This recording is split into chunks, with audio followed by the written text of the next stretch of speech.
All right, just to start off with a programming note, tomorrow we'll have a couple of briefings for you. At 11 o'clock, UNICEF's Deputy Executive Director for Humanitarian Action and Supply, Ted Chabon, and the World Food Programme's Deputy Executive Director, Carl Scow, will both brief you on their recent visit to Lebanon.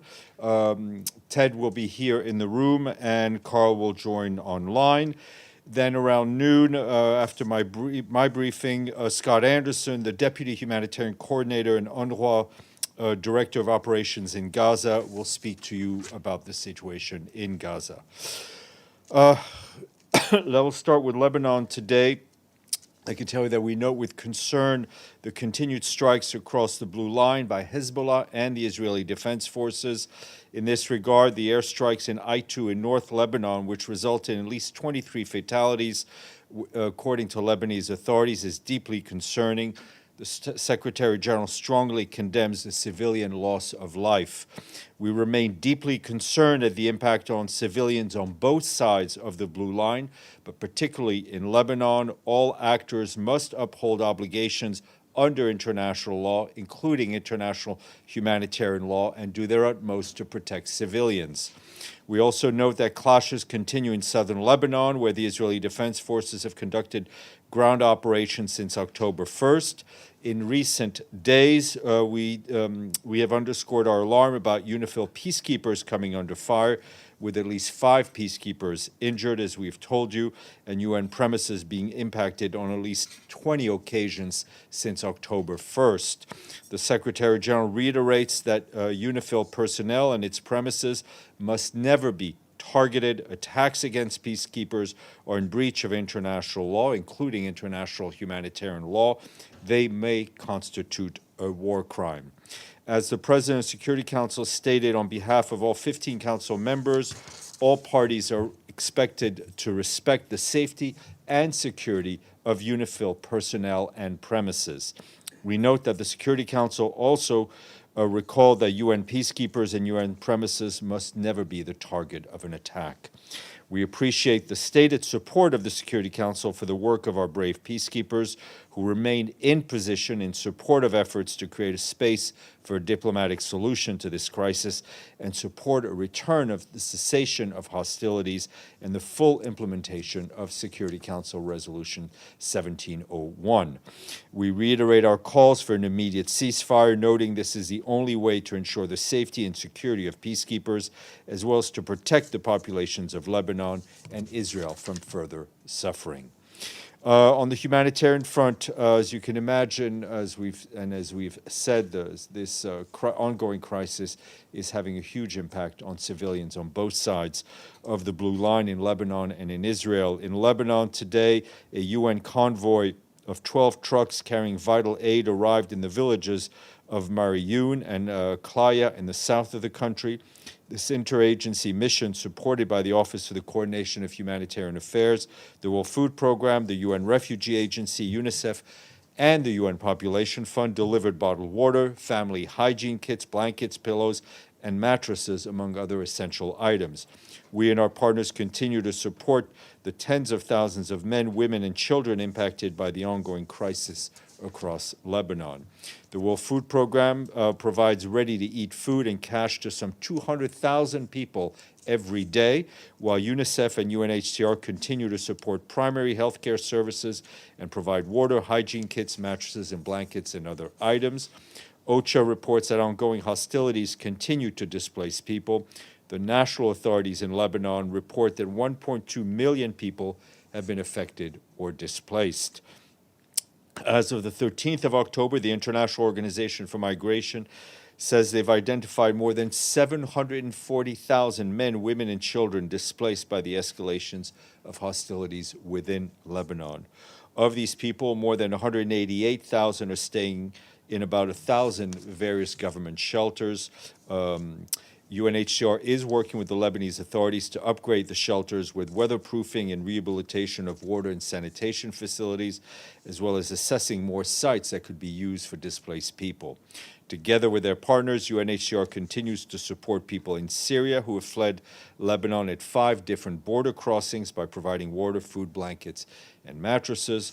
We also reiterate that all civilians, both in Lebanon, Israel, and elsewhere, must always be protected, whether they leave or they stay, and aid must be allowed to reach civilians, whether they are safely and without any impediment. Turning to to Gaza, our colleagues from the Office of the Coordination of Humanitarian Affairs warned that humanitarian situation in the north is catastrophic as Israeli military operations there are intensifying, severely compromising people's access to means of survival. Our health partners warned that only 3 hospitals in the northern Gaza governorate are now operating, and only at minimum capacity. These facilities have a dire shortage of fuel, of blood, of trauma kits, and various medications. About 285 patients remain in these hospitals as military activities continue outside of the walls of these hospitals. Despite the recent evacuation of some patients from Kamal Adwan Hospital in the north, WHO warns that the facility remains overwhelmed, receiving between 50 and 70 new injured people every day. Our health partners also report that none of the more than 24 primary health care centers in North Gaza governorate remain functional. Meanwhile, in central Gaza, on the second round, as the second round of polio vaccination continues there, OCHA stresses it is critical that the parties respect the humanitarian pauses agreed to ensure that we and our partners can reach children who need the vaccine. WHO reports that yesterday about 93,000 children under 10 were vaccinated with the second round of polio. The UN Relief and Works Agency says its teams vaccinated 43% of those reached. More than 76,000 children also received vitamin A supplements. As you had asked yesterday about humanitarian response in northern Gaza, OCHA says our partners are working to support people there with food assistance, continue to distribute any supplies that are available and accessible as the stocks dwindle, as we've been telling you. In Gaza City, more than 110,000 meals are being distributed each day by at least 10 kitchens, including a new kitchen set up last week in the Ashati refugee camp to support an influx of people coming in from the northern governorate. And in North Gaza governorate, between Friday and Sunday, our partners distributed more than 1,500 food parcels and 1,500 bags of wheat flour to displaced people who were trapped or sheltering in or near schools in Beit Hanun and Beit Lania. However, our partners report that there is barely any food left to distribute. Most bakeries will be forced to shut down again in just 10 days without any additional fuel. OCHA tells us in the first 2 weeks of October, just one of the 54 coordinated movements in the North Sea north via al-Rashid checkpoint was facilitated by Israeli authorities. 85% were denied, with the rest impeded or canceled due to various logistical or security reasons. This morning, in an open briefing, Hans Grunberg, Special Envoy for Yemen, briefed and told council members that warned that the military escalation in the Middle East is intensifying, and Yemen and its people are already feeling the impact of it. He added that despite the escalation, there are commitments made by the parties towards establishing of a roadmap, including a nationwide ceasefire. These commitments remain the reference points for the discussions with the parties. Mr. Grunberg will speak to you at the stakeout, and we'll let you know when that happens, I think just after Sharon finishes her briefing. For her part, the acting Undersecretary General for Humanitarian Affairs, Joyce Msuya, said that currently the humanitarian appeal for Yemen is 41% funded only. However, the food security sector quickly needs an additional $870 million. Without this, she warned that an estimated 9 million people across Yemen will not receive emergency food aid in the last quarter of this year. But she underscored the humanitarian community remains determined to deliver for the 18.2 million people in Yemen who need our help. From Ukraine, our humanitarian colleagues telling us that hostilities today in the frontline areas in the regions of Donetsk, Kherson, and Mykolaiv led to dozens of casualties and damage to civilian infrastructure. Local authorities report 40 civilian casualties and damage to schools and hospitals. Aid organizations provided immediate humanitarian assistance, including warm blankets, hygiene kits, plastic tarpaulin to cover damaged windows. They also provided psychosocial support. According to the UN Human Rights Monitoring Mission in Ukraine, September was the deadliest month of the year recorded so far, with 208 civilian kills and some 1,220 injured in Ukraine. In Geneva, the UN Refugee Agency launched the Global Alliance to End Statelessness, which seeks to address the grave inequity faced by millions of people around the world who are denied a nationality.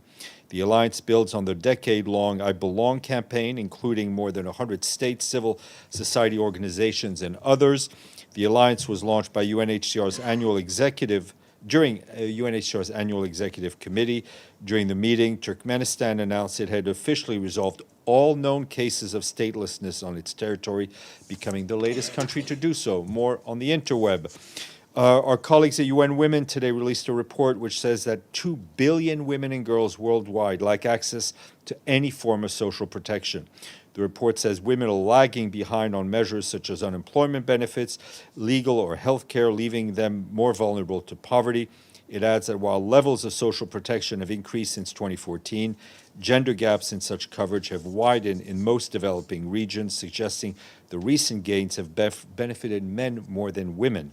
The report also calls on governments to provide women and girls with sustainable pathways out of poverty by prioritizing the needs of women and girls in their social protections and critical response. Today is the International Day of Rural Women. Today we mark this day given their position on the front lines of the climate crisis. Women farmers are uniquely situated as agents of change. However, rural women have less access to a range of resources, from land rights to education and technology. If women had the same access to productive resources as men, farm yields would increase by 20 to 30%, feeding an additional 100 to 150 million people each year. Kai, first out of the gate. Thank you, merci, Steph. French President Macron said today that Benjamin Netanyahu should remember that Israel was created by a resolution of the UN. I know it's a fact. I know you're going to tell me that. But is there any reaction from the SG? Does he think it's an important reminder?